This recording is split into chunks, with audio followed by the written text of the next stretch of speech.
Clouds TV. Rwanda is watching.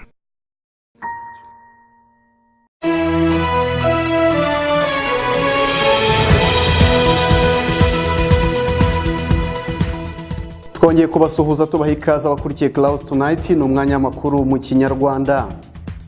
U Rwanda rwashyizwe ku mwanya wa mbere muri Afurika nk'igihugu cyahize ibindi mu kwimakaza no guteza imbere uburinganire, ndetse ruza no ku mwanya wa gatandatu ku isi yose. Raporo yitwa The Global Gender Gap Index ni ihuriro mpuzamahanga ry'ubukungu World Economic Forum yashyizwe ahagaragara kuri ya 19 Ugushyingo 2015. U Rwanda rwashyizwe ku mwanya wa mbere muri Afurika nk'igihugu cyahize ibindi mu kwimakaza no guteza imbere uburinganire, rukaza ku mwanya wa gatandatu ku isi. Ubusobanuro buherekeje iyi raporo buvuga ko u Rwanda rwabaye indashyikirwa mu kurwanya ubusumbane hagati y'abagore n'abagabo, aho umubare w'abagore mu nzego zifata ibyemezo wakomeje kwiyongera, gutanga amahirwe angana ku ishoramari n'ubucuruzi hagati y'abagabo n'abagore. Nk'uko imibare y'iyi raporo bigaragaza, mu bihugu 145 byakorewemo ubushakashatsi, u Rwanda rwazamutseho umwanya umwe ku rwego rw'isi ugereranyije n'umwaka ushize, kuko rwaje ku mwanya gatandatu mu bihugu bihiga ibindi mu kwimakaza uburinganire, mu gihe umwaka ushize rwari ku mwanya wa 7. Iyi raporo igaragaza ko mu nteko ishinga amategeko umubare w'abagore ungana na 64%, naho abagabo bakaba 36%.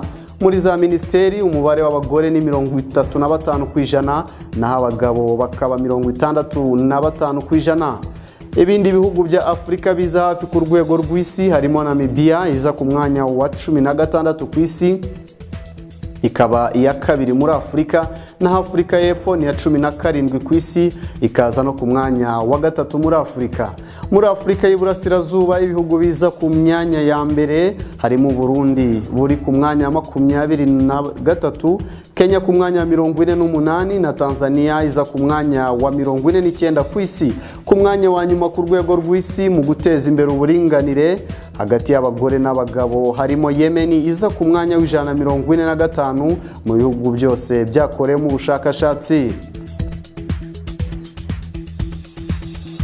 Ishami rya polisi mpuzamahanga Interpol muri Espagne NCB ryatanze itangazo mu bihugu 190 byo kuburizamo isakazwa ry'inyandiko zo guta muri yombi abayobozi b'u Rwanda 40.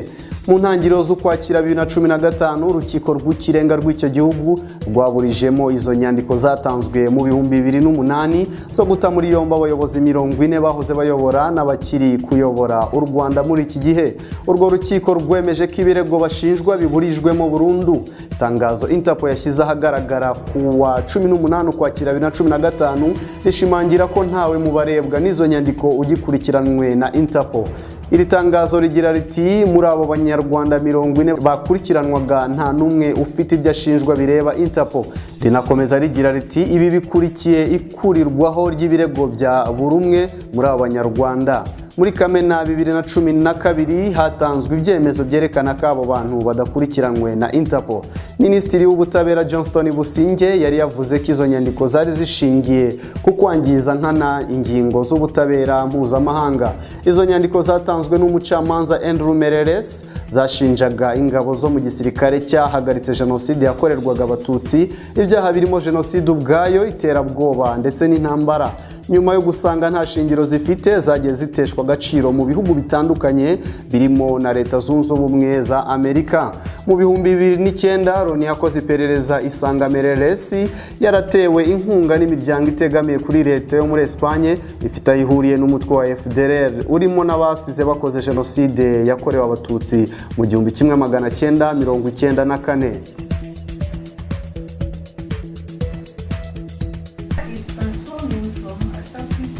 Uruhare rwa kaminuza n'amashuri yisumbuye mu kwigisha abejo hazaza ariko bashoboye guhanga umurimo no gutanga akazi, akaba ariyo nsanganyamatsiko y'iki cyumweru cyahariwe kwihangira umurimo. Aha muri aya mahugurwa yahuriwemo n'abantu bafite inararibonye mu kwihangira imirimo, akaba yari arimo ushinzwe ubushakashatsi muri Mineduc, aho avuga ko bashishikariza amashuri yisumbuye ndetse n'aya kaminuza gushimangira kwigisha no kubashishikariza kwihangira imirimo biturutse ku myigishirize, ko bagomba kujya bigisha ariko bakanabereka uburyo ibyo bigishije kubikoresha no ku isoko ry'umurimo. aha yavuze ko mu rurimi rwiza cyangwa se amareshya-bageni nayo yatuma abantu bakugana ari benshi. Ikiri ngombwa twakanguriraga amashuri makuru na za kaminuza gushimangira, kwigisha no kubashishikariza kwihangira imirimo biturukije ku myigishirize, atari kuvuga ngo hari isomo rirahana ugasoma bikarangira. Mwereke noneho ukuntu ibyo umwigisha bihuye n'isoko ryo ku murimo. Nindangiza ibi nzabimarisha iki? Ndiga kugira ngo nige gusa cyangwa ndiga ngo bizangire akamaro gute ku buryo nzashobora kwihangira umurimo cyangwa nkabona akazi, ubumenyi nakuye ngo ushobore kubukoresha. Sibyo? Aya mahugurwa yanitabiriwe na University of Tourism, Technology and Business Studies UTB yahoze ari RTUC. Madame Zufat, umuyobozi wa UTB, akaba yavuze ko yajyaga ajya hanze akabona uburyo bakira neza abakiriya, aza kwibaza ku gihugu cye aho yabonaga ko serivisi zo mu Rwanda zitameze neza nk'izo hanze. Aha kandi nawe yagize igitekerezo cyo gushinga ishuri ryigisha ku mahoteli n'ubukerarugendo, aho avuga ko bitari byoroshye gutangiza iri shuri mu Rwanda cyane ko batabyumvaga. Aha kandi akaba agira ati urugendo ruracyari rurerure.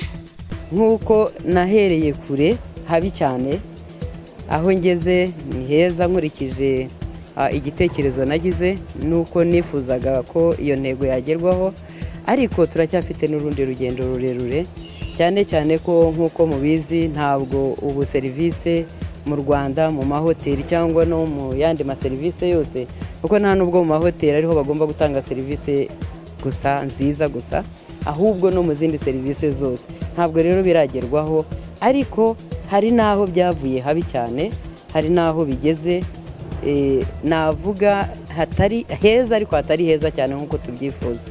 Nk'uko mubizi u Rwanda rwacu uko ruyobowe na nyakubahwa Perezida wa Repubulika ahora akangurira abanyarwanda gutanga serivisi nziza, yewe akangurira n'abagore kugira uruhare mu iterambere ry'igihugu cyacu. Ntabwo rero biragerwaho, ariko hari habi twavuye, hari naho tugeze, hari na heza twifuza kugera. Niyo mpamvu rero intego yanjye nk'uko natekereje iki gikorwa ntabwo iragerwaho nk'uko wimbajije 100%, ariko nakubwira byibuze iri nko kuri 55%. Umunyeshuri mu cyahoze cyitwa Izayi Busogo Niyonsaba David, ubu akaba ari ishuri ry'ubuhinzi n'ubworozi, aho yazanye ku isoko ifu y'isambaza. Ayatubwiye ko ishuri ribigisha kwihangira imirimo bakanabishyira mu bikorwa, ariko ko hakiri ikibazo ko abarangije batarabasha kubigeraho, ko ari nayo mpamvu iki cyumweru kiriho. Anatubwira uburyo iyi fu y'isambaza ikorwamo.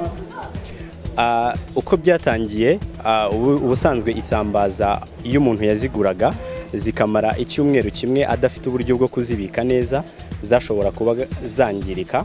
Hanyuma ino fu rero twafashe isambaza turazanika, tuzikuramo amazi, turangije dukoramo ifu tudafite ikindi na kimwe twongeramo.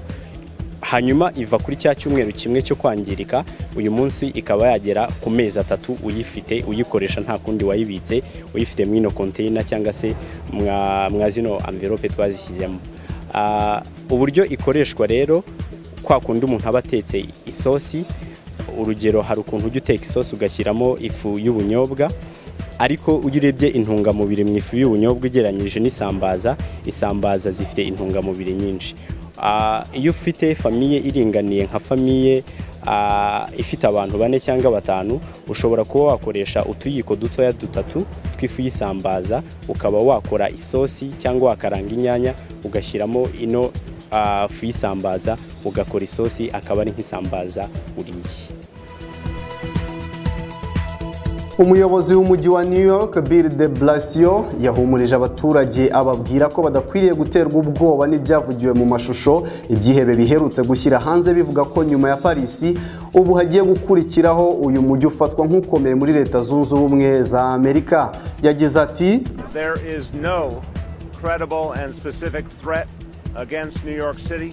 The people of New York City will not be intimidated. Nta mwihariko ari amashusho y'iterabwoba afite ugaragaza ko uyu mujyi uzibasirwa n'ubwicanyi, ahubwo ni uburyo bwo gukanga abaturage b'umujyi wa New York, kandi nabo nta bwoba bazigera bagira.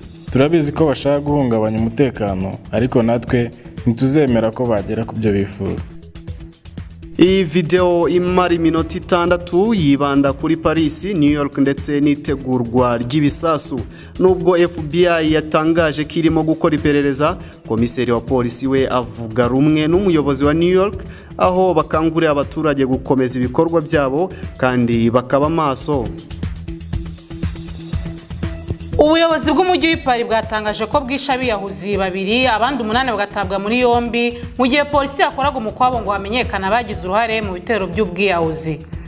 Uyu mukwabo watangiriye mu mujyi wa Saint-Denis uherereye mu majyaruguru y'Ipari, watangiye mu masaha ya mbere y'igicamunsi cyo kuwa gatatu ugeze mu masaha y'ijoro rikuze. Abashinzwe umutekano batahuye ibirwanisho bikoreshwa mu ntambara n'ibiturika, bavuze ko umwe mu bakekwagaho gutunga izi ntwaro w'umugore yiyahuye atarafatwa, mu gihe undi muntu wa kabiri w'umugabo we bikekwa ko ashobora kuba yaricishijwe grenade cyangwa bamutwitse.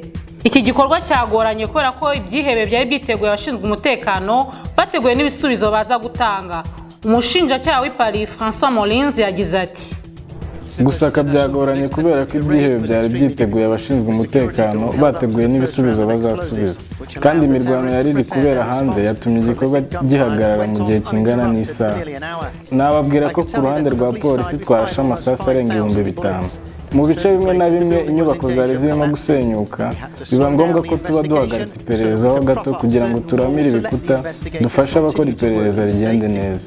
Abaturiye ahari kubera iperereza bari babaye bakuwe mu ngo zabo muri iki gitondo, amashuri aracyafunze n'ingendo zo mu gihugu imbere nyinshi zabaye zihagaritswe. Inzego zishinzwe umutekano zari zahawe amakuru ko umugabo ukekwaho kuba ari we wateguye ibitero byabereye Paris mu cyumweru gishize, Abdelhamid Abaoud, yaba yarari muri iyi nyubako. Batangaje ko atari mu bafashwe kandi ko gushakisha imyirondoro y'abapfuye bigikomeje. Amakuru atangwa na polisi avuga ko bakumiriye ibitero byari kubera ku kibuga cy'indege cya Charles de Gaulle no mu gace k'ubucuruzi Paris ahitwa La Défense.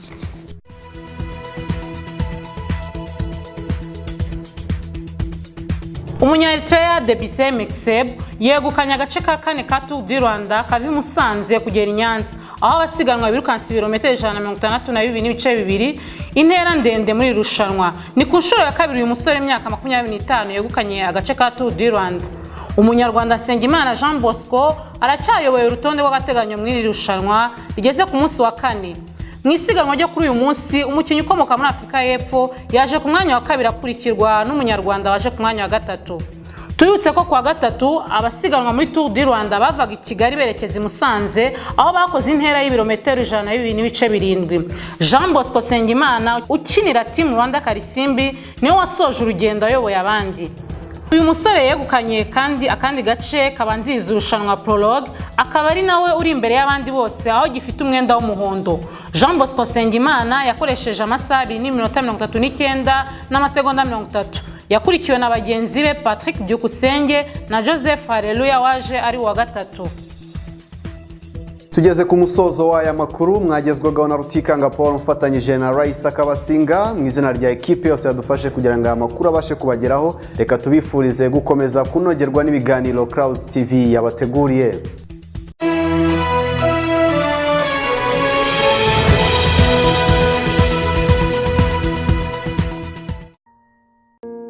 Clouds TV.